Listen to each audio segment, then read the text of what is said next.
कांगोचा देशाचा नागरिक अडेलिन कातशोको शिबामफुमू नावाचा व्यक्ती हातकणंगले तालुक्यातील एका शिक्षण संस्थेत आल्याची माहिती संबंधित संस्थेनं परदेशी नागरिक नोंदणी शाखेसह हातकणंगले पोलिसांना दिली होती.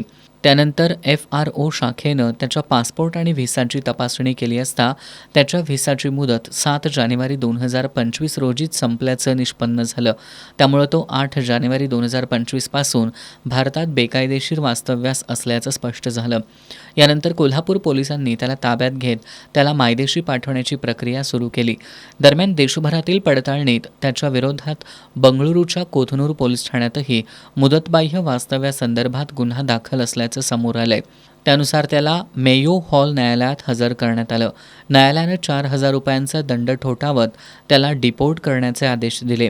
न्यायालयाच्या आदेशानंतर पोलिसांनी त्याला तातडीनं मुंबईला आणलं आणि आज सकाळी 11:05 विमानानं कांगोची राजधानी किशानसाकडं रवाना केलं.